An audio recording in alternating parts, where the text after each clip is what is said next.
그래서 오늘 이제 모헤임과 Almost with Love랑 함께 나눌 이야기의 주제는 작은 규모의 그렇지 못한 존재감입니다. 모헤임이 디자인한 제품은 여기 스윙빈이라는 쓰레기통이고 Almost with Love가 디자인한 제품은 RUNDA 테이블이라고 사이드 테이블이에요. 먼저 모헤임의 시계님을 무대로 모셔보도록 할게요.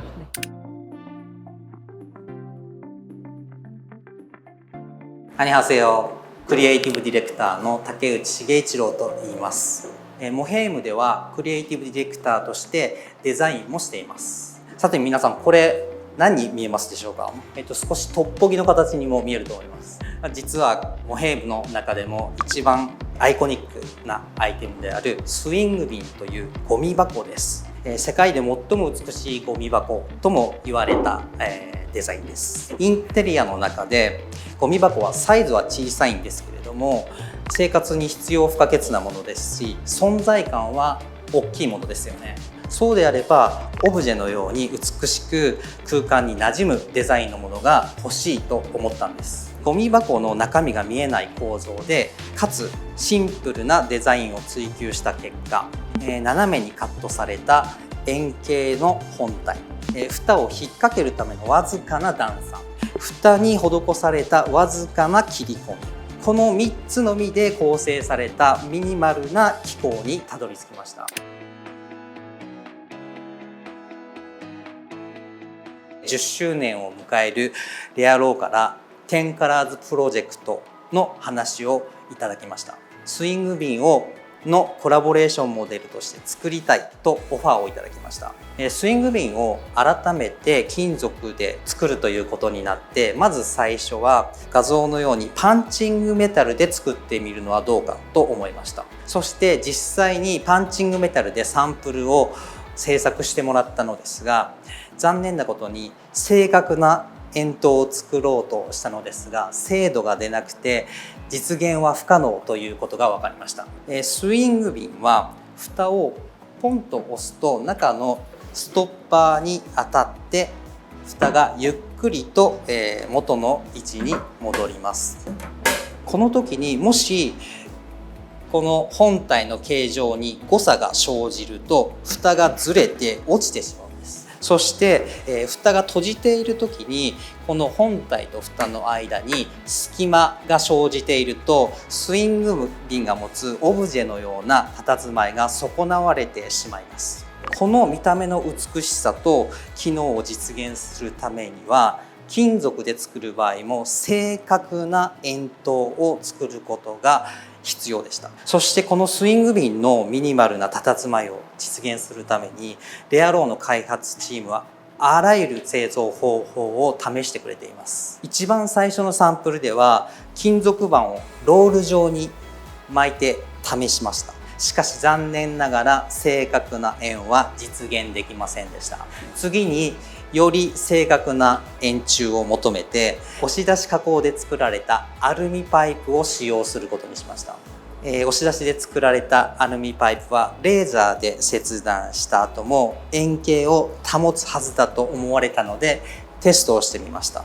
しかし開口部に余計な角度がついてしまいまして、蓋と本体の間に隙間ができてしまいました。次のサンプルではレーザーの加工方法を再検討した結果、前回のサンプルとは違って蓋を閉じた時に隙間がほとんどなく綺麗な仕上がりになりました。しかしながらアルミパイプも全てが完全な正円というわけではなく、サイズに若干の個体差があるということが判明しました。加えてパイプを製造する工程で表面に細かな凹凸が発生するため、後加工が必要になるという課題も発生したので、別の製造方法を探りました。そこでこれまでの問題を解決する完璧な精度を実現するため、金型を起こしてアルミの鋳造で作ることにしました。妥協することなく機能と美しさを実現するために、今も量産化に向けて開発が進められています。レアローはこのトークショーのタイトルをスモールバットマイティと名付けました。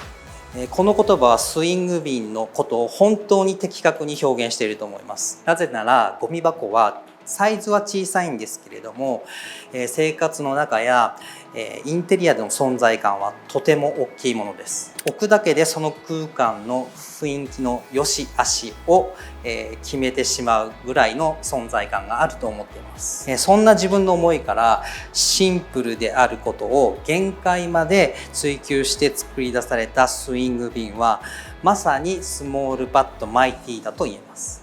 無垢のアルミが持っている美しさと高級感でスイングビンはクラシックと呼べるものに今回なったと思います。かつて2009年に構想した金属製のモデルを15年後の今年レアローから発表できたこと、私は大変嬉しく思いますし、高度な鋳造技術で挑戦するレアローは非常に先進的なチームだと思っています。レアローの皆さん、特に開発チームの皆さんがミニマリズムを完璧に具現化してスイングビンの哲学を理解していることに感謝いたします。そして皆さんそれを期待していてください。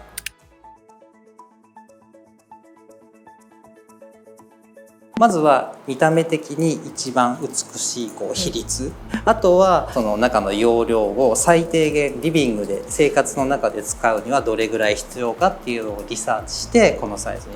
ただこのサイズを発売した後に小さいものはないか声がお客さんから非常に多くて、もう一つ小さい S サイズを発売しました。あと逆にもっと大きいサイズはないのかというリクエストもあるんですが、もっと大きいサイズだとすごく初期費用が高いので今はまだできてないです。なるほど。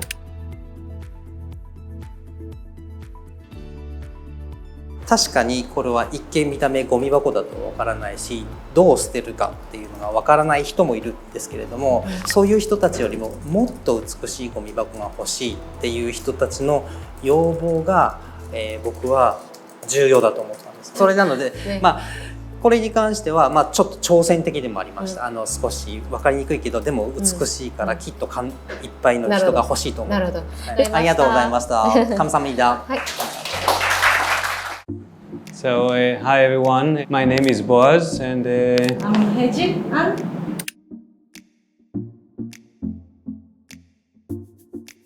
we actually, because we said the first thing, we have to do a shelf. And we wrote an email, let's do a shelf rareraw, and there it says, shelf is taken. And I was like, what? And the thing with shelves is like typical Formats with Love project. What about a side table? And then there was a thing because nobody could agree what a side table is. Like someone said, yeah, I think you put next to the to bed. We were talking about like in front of a sofa.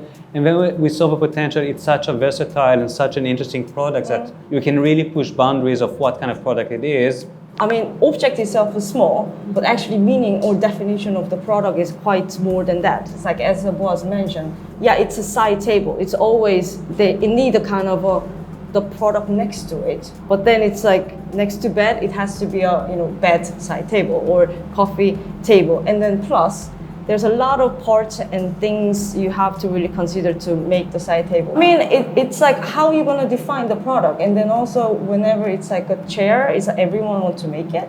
But side table is like the most impressive thing because there's a less function into it, like a lot of case. So first we put everyone together, and then we ask what is your first thought around this project, and then brief. And everyone have a different sketch and everything, but we put together in the really rough sketch form. And then that's become kind of always starting point of the idea, like any project.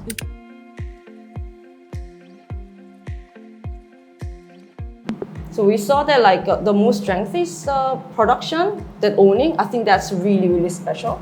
So that's like you can really testing out different things so fast. You can like making many iterations, or maybe you can be really there to testing something.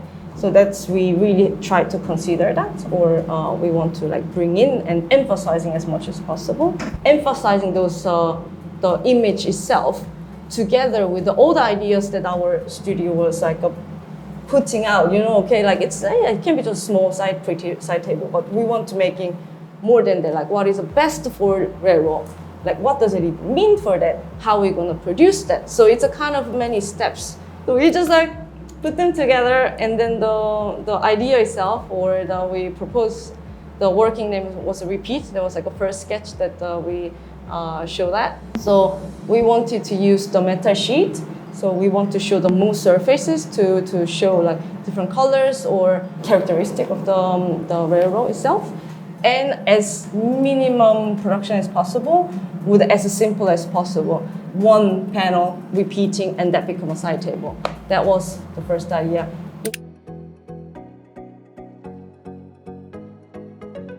So those kind of like efficiency and a lot of thoughts about the how to show and how to produce and everything. So like simple cut and then the bending.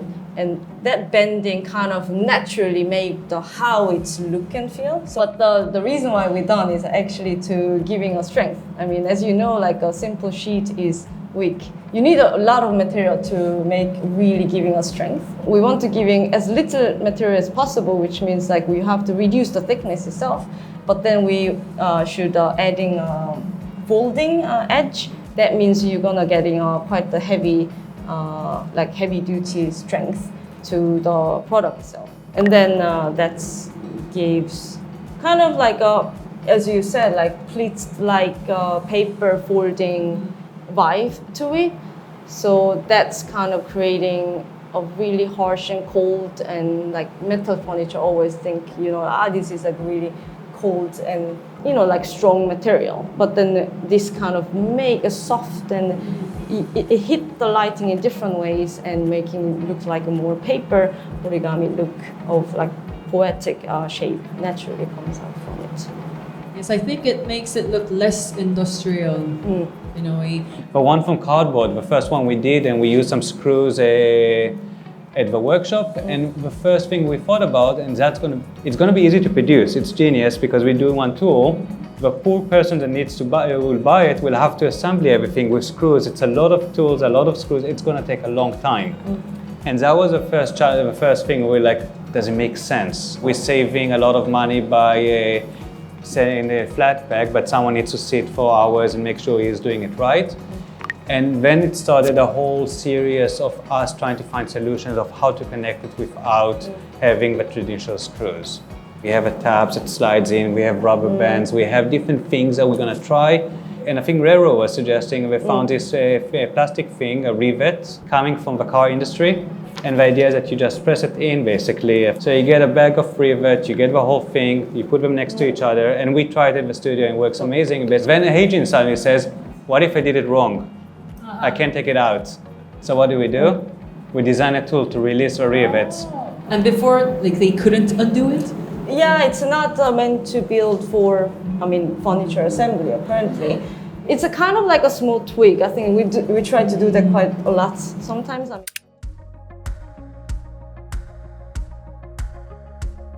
We try to not complicate it. Like we like to keep it simple. And it's not because we're lazy.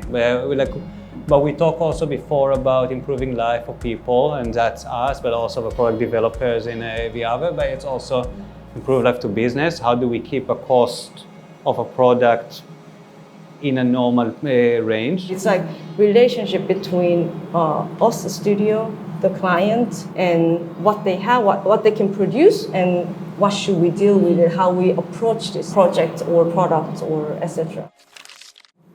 It was a very pleasant conversation. So thank you for your time and your Thank talk. you for having and- us. 감사합니다.